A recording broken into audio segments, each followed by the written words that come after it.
तो नरेश कौशिक साहब हमारे साथ जुड़े हुए हैं। नरेश कौशिक साहब वरिष्ठ पत्रकार हैं और काफी पैनी नजर रखते हैं दुनिया भर में जो भी हलचल चल रही है। कौशिक साहब, शो के शुरुआत में एम्बेसडर शशांक साहब ने बड़ा अच्छा कहा कि इसकी टाइमिंग जो है उसको उन्होंने कहा कि ऐसे समय में किया गया है जब यूएस का रुख अलग सा दिख रहा है। आपको लगता है कि इस ट्रेड डील की एक बड़ी खासियत टाइमिंग रही है?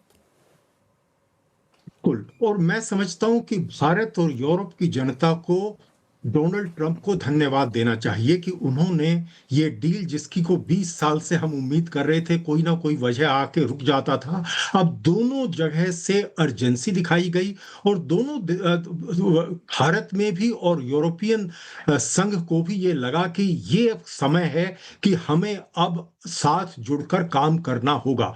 अगर आप यूरोप के इन देशों की इकोनॉमी को देखें तो दोनों सबकी 27 देशों की इकोनॉमी मिलाकर कोई 22 ट्रिलियन डॉलर होती है, जो कि अमेरिका के बाद में दूसरा बड़ा है। चीन उसके बाद आता है, जबकि चीन अपने आप में बहुत बड़ी आर्थिक शक्ति इस समय है। तो मेरे विचार से ये जो डील किया है, इसमें ट्रंप ने खासकर जो पिछले हफ्ते जो यूरोप में आकर, डावोस में आकर जो हलचल मचाई, जिस तरह से ग्रीनलैंड को लेकर जिस तरह का दबाव डाला, जिससे यूरोप के लोगों को लगा कि वो बिल्कुल अपने द्वितीय विश्व युद्ध के बाद से जिस ताकत पर भरोसा करते थे, अब वो भरोसा करने लायक नहीं रह गई है। जहां पर कनाडा के प्रधानमंत्री ने बताया कि आपको अब अपने पांव पर खड़ा होना जरूरी है। तो ये दोनों देशों को, ये दोनों वर्गों को लगा, यानी यूरोपियन संघ को भी और भारत को भी, ये समय है एक होने का। और मुझे ऐसा लगता है कि इसका जो सबसे बड़ा जो फायदा होगा, देखिए, स्ट्रेटेजिक ऑटोनॉमी सबसे बड़ा फायदा मुझे जिसमें दिखता है दोनों पक्षों की तरफ से, क्योंकि अब जिस तरह की निर्भरता अमेरिका पर दिखाता था यूरोप, उसकी निर्भरता भारत के साथ ये डील करने से कम होगी, क्योंकि भारत का बहुत बड़ा बाजार अब इनको मिल रहा है। क्योंकि अमेरिका जिस तरह से अपने जो टैरिफ्स का जो सबसे बड़ा जो मिसयूज करता था, वो इसके के करता था कि हम सबसे बड़े आयातक हैं दुनिया में, यानी सबसे ज्यादा हम इंपोर्ट करते हैं। तो भारत की जो मार्केट है उसकी तरफ सबकी नजर है। तो मुझे तो बल्कि ताज्जुब होता है कि अपने पांव में कुल्हाड़ी क्यों अमेरिका के राष्ट्रपति ने मारी है, क्योंकि अमेरिका का इसमें अहित हो रहा है। और अब अगर वो इस तरह से कोशिश करेंगे दोनों देशों पर किसी तरह की धमकी, मुझे तो नहीं लगता कि देने की अब वो हिम्मत करेंगे, लेकिन अगर करेंगे तो वो और ज्यादा नुकसान करेंगे, क्योंकि उससे ये होगा कि अब हमें और क्षेत्रों में भी नजदीक आने की जरूरत होगी। और मैं इसका एक और जो दूसरा बड़ा फायदा देखता हूं भारत की दृष्टि से, भारत का जो मैन्युफैक्चरिंग सेक्टर है वो पिछले 10 साल से कोई बहुत आगे नहीं बढ़ा है, और उसकी वजह बहुत सारी समस्याएं हैं, जिसमें एक समस्या ये है कि हमारी जो क्वालिटी है, जिसकी तरफ हरदीप जी ने इशारा किया था, भारतीय माल की क्वालिटी कोई बहुत अच्छी दुनिया में नहीं मानी जाती। मैं यहाँ यूरोप में हूं और ये शिकायत मैंने सुनी है।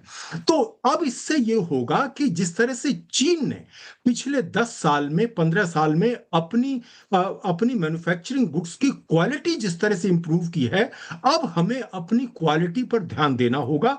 और क्वांटिटी तो हम ज्यादा बना ही सकते हैं, और इस लिहाज से सप्लाई चेन में जो चीन को इन पर जो निर्भरता है दुनिया की, उसको कम करने में तो मदद ला सकते हैं। लेकिन यहाँ यूरोप में क्वालिटी को लेकर बहुत ध्यान दिया जाता है। इस पे अब हमारे जो मैन्युफैक्चरर्स हैं उन पर यह दबाव पड़ेगा कि वो ना केवल क्वांटिटी बढ़ाएं, माल ज्यादा पैदा करें, बल्कि अच्छी क्वालिटी का बनाएं। मैं समझता हाँ, हूं कि बिल्कुल। ये भारत के लिए एक बहुत अच्छी बात इस डील से सामने आई है, और इसका आने वाले जो समय में इसके और परिणाम दिखेंगे। भारत की अर्थव्यवस्था की जो गति है इससे और तेज होगी।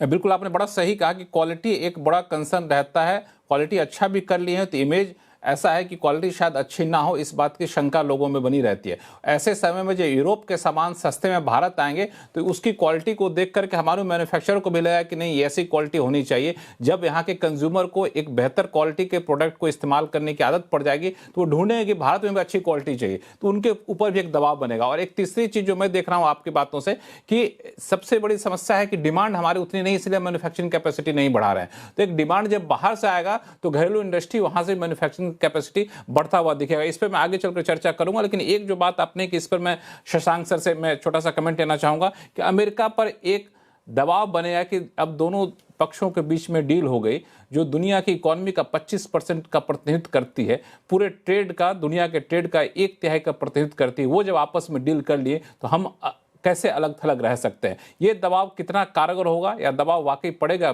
भी क्या, जिस तरीके से जिस दौर से गुजर रहे हैं अमेरिकी राष्ट्रपति ट्रंप? शशांक सर। नहीं, जिस प्रकार से राष्ट्रपति ट्रंप बिहेव करते हैं और रिएक्ट करते हैं, तो हमको लगता है सबसे पहले तो वो अपने एडवाइजर्स को बोलेंगे, काफ़ी भला-बुरा कहेंगे और फिर उसके बाद में जो यूरोप के नेता हैं और बाकी नेटो के सदस्य देश हैं, उनको बहुत कहेंगे कि देखिए हम तो भारत के ऊपर हमने 25% टैरिफ लगाया है रूस से तेल खरीदने के लिए। आप उसी तेल को आप रिफाइन करवा के आप खरीद रहे हैं और अब आपने भारत के साथ में भी एग्रीमेंट कर लिया है। तो मैं समझता नहीं हूँ कि किस तरीके से, मुझे लगता ये है कि काफ़ी सख्त लहजे से वो अपने यूरोपियन मित्रों के साथ बात करेंगे। अब सिर्फ देखने की बात यह है कि यूरोप में किस तरीके से रिएक्शन होगा, क्योंकि जो भारत के साथ में डील हुई है, मैंने देखा ये है कि यूरोप की पूरा वहाँ पे सहमति नहीं है इस चीज़ के लिए। वहाँ पे भी वो ये मानते हैं कि ये रूस के मित्र है भारत, तो भारत के साथ क्यों करा जाए। दूसरा, जो अभी तक ये बात कही गई है कि भारत की क्वालिटी अच्छी नहीं होती है, वो यूरोप में बहुत लोग कहते हैं कि ऐसे क्या फ़ायदा है ऐसे देश के साथ में जाने का, तो उनमें इंटरेस्ट होता है चीन के साथ जाने में।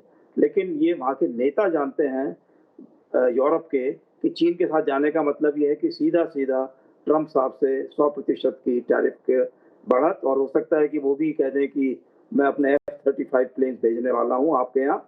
तो इस तरीके से वो नेता जानते हैं कि क्या सेंसिटिविटीज़ हैं, कैसे अपने यूरोपियन संघ को बचा के रखना है, आगे बढ़ना है। और इनको मालूम है कि भारत जो है अभी चाहे बहुत ज़्यादा बड़ी शक्ति नहीं है, आर्थिक शक्ति, लेकिन बहुत तेज़ी से बढ़ रही है। स्किल डेवलपमेंट बहुत तेज़ी से हो रहा है। और जो पहले कहा जाता था कि चीन में क्वालिटी नहीं है लेकिन वो बहुत सस्ता बना सकते हैं, तो वही हाल भारत उस स्टेज पर है और बहुत तेज़ी से अगर आगे बढ़ सकता है। तो मैं समझता हूँ कि यूरोप के लिए ये मौका है कि भारत को मदद करे अपने जो है टेक्निकल एक्सीलेंस को बढ़ाने के लिए, अपने प्रोफेशनल्स के स्किल्स को बढ़ाने के लिए जितना भी मदद कर सकता है, तो उसमें भारत का भी फ़ायदा होगा और यूरोप का, क्योंकि लिबरल डेमोक्रेसी कहते हैं ये अपने को।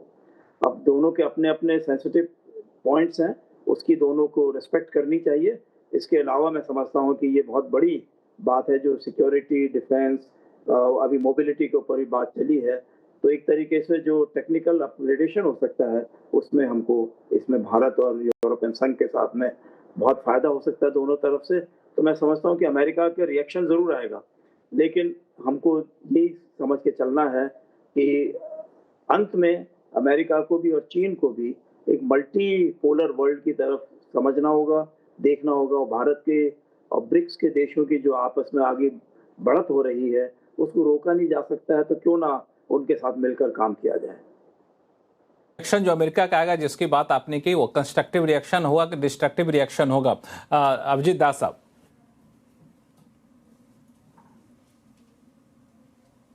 अमेरिका के तरफ से तो कंस्ट्रक्टिव रिस्पॉन्स उम्मीद करना आज के माहौल में शायद संभव न हो। अमेरिका के तरफ से तो कोई जो भी रिस्पॉन्स आएगा वो तो यूरोप पे दबाव डालने के लिए ही रिस्पॉन्स आएगा कि आपने भारत के साथ कैसे ट्रेड एग्रीमेंट कर लिया। लेकिन ये भी संभव है कि बैकग्राउंड में अमेरिका कोशिश कर सकता है कि भारत के साथ वो थोड़ा और लचीलापन दिखलाए। अब तक तो अमेरिका का अप्रोच बहुत ही इनफ्लेक्सिबल रहा है। यह हमें उम्मीद करनी चाहिए कि अब कुछ फ्लेक्सिबिलिटी आएगी अमेरिका की तरफ से ट्रेड डील के लिए भारत के साथ।